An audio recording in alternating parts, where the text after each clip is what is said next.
علامہ امین شہیدی صاحب امام حسن اور امیر معاویہ دونوں مسلمان گروہ تھے رضوان اللہ تعالی اجمعین، اور مسلمانوں میں اختلاف کوئی معیوب بات نہیں ہے، بلکہ رسول اکرم صلی اللہ علیہ وسلم کی ایک پیشن گوئی تھی جو پوری ہو گئی۔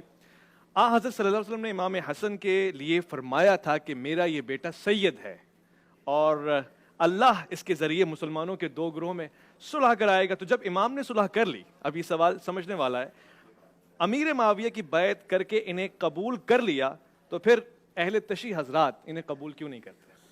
یہاں پر امام حسن فرزند رسول ہے اور خلیفۃ المسلمین ہے، اور خلیفۃ المسلمین ان کو کسی فرد نے نہیں بنایا، امت نے بنایا ہے حضرت علی کی شہادت کے بعد، ٹھیک ہے؟ اور انہی اصولوں پر، جن اصولوں کو اس وقت کم از کم مسلمانوں کی ایک بہت بڑی اکثریت قبول کرتی ہے، انہی اصولوں پر حضرت امام حسن کو خلیفہ بنایا گیا۔ خلیفۃ المسلمین کے خلاف تلوار لے کر نکلنا یہ کیا ہے؟ یہ اسلام ہے یا پھر بغاوت ہے؟ سوال یہ ہے۔ اس لیے اس کو نزاع کا نام دے کر اور نزاع کو اچھے شیلٹر میں، اچھے لفافے میں پیک کر کے ہم اس کو درست ثابت نہیں کر سکتے، پہلی بات۔ دوسری بات، امام حسن مجتبی صلوات اللہ علیہ جب نکلے ہیں تو ذرا اس زمانے کی خصوصیات کو دیکھیں اور انوائرمنٹ کو دیکھیں۔ اگر پہلے خلیفہ کے خلاف نکلنے والا مانع زکوٰۃ کے عنوان سے واجب القتل ہے، دوسرے خلیفہ کے خلاف نکلنے والا واجب القتل ہے، تیسرے خلیفہ سے بغاوت کرنے والا واجب القتل ہے، اسلام سے خارج ہے، تو پھر علی اور حسن کے خلاف نکلنے والے پر اس حکم کا اطلاق کیوں نہیں ہوتا؟ کیا یہ خلیفہ نہیں تھے؟ صحیح۔ پھر اگلی بات، جو ماحول تھا وہ ماحول ایسا بن چکا تھا، اور اس کو ابن تیمیہ نے بھی لکھا، امام ترمذی کی روایات میں بھی موجود ہے، مسلم میں بھی بعض روایات ایسی موجود ہیں۔ اگر میں وہ لسٹ بنانا چاہوں تو اگر آپ کہیں تو میں لسٹ بھی بنا کے آپ کو سنا دیتا ہوں کن کن نے لکھا کہ امام علی کے خلاف جس طرح کی فضا بنائی گئی، اس فضا میں امیر المؤمنین علی ابن ابی طالب کو نعوذ باللہ ثم نعوذ باللہ ثم نعوذ باللہ گالی بنا دیا گیا، معاذ اللہ یا رسول اللہ، اور محراب عبادت میں یہ کام ہوتا رہا، نماز کے محرابوں میں یہ کام ہوتا رہا، جمعے کے خطبوں میں یہ کام ہوتا رہا، سرکار کی بنائی ہوئی مسجد اور سرکار کے بنائے ہوئے اماموں کی زبانوں سے ہر جمعے کے خطبے میں یہ کام جاری رکھا گیا۔ صحیح۔ امام حسن مجتبی نے اگر صلح کی تو صلح اس موقع پر کی جب اس صلح کے بغیر اسلام کی بقا ممکن نہیں تھی اور اس کے علاوہ کوئی اور راستہ ممکن نہیں تھا۔ لیکن جب تک یہ صورتحال پیش نہیں آئی اس وقت تک امام حسن لڑتے رہے، اور جب صلح بھی کی تو اس وقت 12 یا 13 اس صلح کی شقیں بیان کی گئیں، بعض لوگوں نے 15 بیان کی۔ ان شقوں میں ایک سب سے اہم ترین شق یہ ہے کہ آج کے بعد میں حکومت امیر شام کے حوالے کرتا ہوں، لیکن اس شرط پر کہ آج کے بعد کسی محراب، کسی ممبر اور کسی بھی خطیب کی زبان سے امیر المؤمنین علی ابن ابی طالب کی شان اقدس کے خلاف ہرزہ سرائی نہیں ہوگی۔ جی ایسا ہی ہے۔ ایک شق یہ تھی، ایک شق، اس کے علاوہ باقی شقوں کی بات نہیں کرتا، لیکن سوال یہ ہے کہ کیا مسلمان اپنے عہد کا پابند ہوتا ہے یا نہیں؟ جی۔ اپنے معاہدے کا پابند ہوتا ہے یا نہیں؟ جی ہوتا تو کیا اس کے بعد صلح نامے کے بعد اس معاہدے پر عمل ہوا؟ ابن تیمیہ منہاج السنہ میں روایت نقل کرتے ہیں، کہتے ہیں کبھی بھی نہیں ہوا۔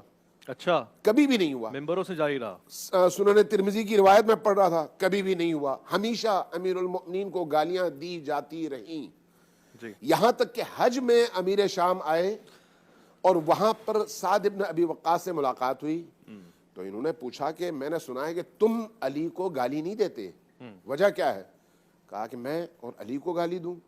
علی جس کی شان میں نے 3 چیزیں ایسی دیکھی ہیں کہ اگر ان تینوں میں سے کوئی ایک چیز مجھے نصیب ہوتی تو 100 سرخ اونٹوں سے اس چیز کی قیمت میرے لیے زیادہ تھی۔ اللہ اکبر، حق۔ وہ کون سی ہے؟ من کنت مولاہ فہذا علی مولا۔ جی۔ اور یہ والی حدیث کہا کہ یہ حدیث علی کے بارے میں نازل ہوئی ہے، اس طرح کی کوئی حدیث کسی کے بارے میں نازل ہو تو اس سے زیادہ اس کے لیے مقام اور مرتبہ اور کیا ہو سکتا ہے. اسی طرح سے 2 حدیثیں اور میں مختصر کرتا ہوں چونکہ ٹائم اتنا وہ نہیں ہوگا.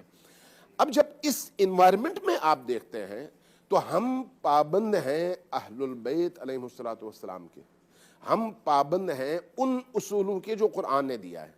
قرآن اور اہل البیت ہمارے لیے بنیاد ہیں.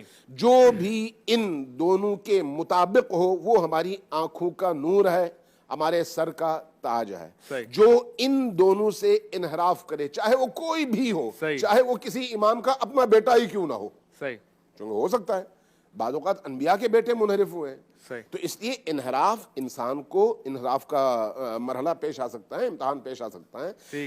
ہمارا معیار ہے اللہ کی کتاب، ہمارا معیار ہے رسول اللہ کی ذات، ہمارا معیار ہے ائمہ اہل البیت علیہم الصلوۃ والسلام. جو ان کے ہیں اور ان کے ساتھ ہیں، ان کے قدموں کی خاک ہماری آنکھوں کا سرما ہے. صلح کر لی نا، صلح کی بیعت نہیں، معاملہ ختم نہیں ہوا. کیسے معاملہ ختم ہوا؟ اگر معاملہ ختم ہوتا تو گالیاں ختم ہوتی، اگر معاملہ ختم ہوتا تو یزید تخت نشین نہ ہوتا، اگر معاملہ ختم ہوتا تو معرکہ کربلا پیش نہ آتا، اگر معاملہ ختم ہوتا تو بت سازی کی فیکٹریاں نہ بنتی، اگر معاملہ ختم ہوتا تو شراب نوشی عام نہ ہو جاتی، اگر معاملہ ختم ہوتا تو شراب پی کر مسجد میں نماز پڑھانے والے ائمہ مقرر نہ ہوتے. کمال کرتے کیسے ختم ہوا؟ جو معاہدے تھے ان معاہدوں میں سے کسی ایک شرط پر عمل ہوا تو پھر آپ کہیں کہ ہاں معاملہ ختم ہو گیا، لیکن کسی ایک پر بھی عمل نہیں ہوا. جب ایک پر بھی عمل نہیں ہوگا تو پھر معاملہ کیسے ختم ہوا؟ معاملہ تو اپنی جگہ باقی ہے. لہٰذا اس کے بعد سے آج تک آپ دیکھیں نا، صلح امام حسن سے لے کر آج تک ائمہ اہل البیت یا اہل البیت کے افراد ہمیشہ تاریخ اسلام میں امویوں کی زد پر رہے اور ہمیشہ ان کے ظلم اور ستم کا شکار رہے. یہ عمر ابن عبدالعزیز، ان کے دور میں عمر ابن عبدالعزیز خود یہ بات نقل کرتے ہیں، میں نے کہیں پر پڑھا، اس وقت حوالہ میرے ذہن میں نہیں ہے. وہ کہتے ہیں کہ میں چھوٹا تھا، اپنے والد کی انگلی پکڑ کر میں جمعے کی نماز پہ گیا تو انہوں نے جمعے کا خطبہ جب دیا تو بڑی فصاحت اور بلاغت کے ساتھ انہوں نے خطبہ دیا، لیکن درمیان میں جہاں پر انہوں نے علی ابن ابی طالب پر لعن تان اور سب و شتم شروع کیا، وہاں پر ان کی زبان لڑکھڑا رہی تھی. باقی تمام خطبہ بڑا فصیح بلیغ اور بہت ہی روانی کے ساتھ. کہنے لگے جب خطبہ ختم ہوا، نماز ختم ہوئی، میں ان کی انگلی پکڑ کے واپس محل میں واپس آ رہا تھا. میں نے کہا ابا جان میں نے آج یہ بات محسوس کی ہے. کہا تم میرے بیٹے ہو، تم نے محسوس کی ہے، کسی اور نے یہ محسوس نہیں کی. کہا کہ وجہ کیا ہے؟ کہا کہ اگر علی کے خلاف ہم اس طرح سے زبان کھول کر لوگوں کو ذہنی طور پر علی سے دور نہ رکھیں تو پھر یہ تخت و تاج اور یہ خلافت تمہارے پاس کبھی بھی نہیں رہ سکتی. اللہ اکبر. جب ہم نبی کریم کی یہ روایت اپنے ان محدث علماء کرام سے سنتے ہیں کہ 30 سال تک خلافت ہوگی، علماء اہل سنت کی بات کر رہا ہوں، یہ روایت مستند ہے نا، تمام علماء نے نقل کیا اور میں نے خود اہل حدیث علماء کرام سے یہ روایت سنی ہے کہ 30 سال تک خلافت باقی رہے گی اور 30 سال کے بعد بدترین بادشاہت شروع ہو جائے گی. تو اسلام تو آیا ہی بادشاہت کی بنیاد کاٹنے اور ختم کرنے کے لیے تھا. تو جب بادشاہت کی بنیاد شروع ہو جائے گی تو اس کے بعد آپ کہیں کہ معاملہ تو ٹھیک ہو گیا. نہیں بھائی، تازہ یہاں سے شروع ہوا ہے حق اور باطل کا معرکہ.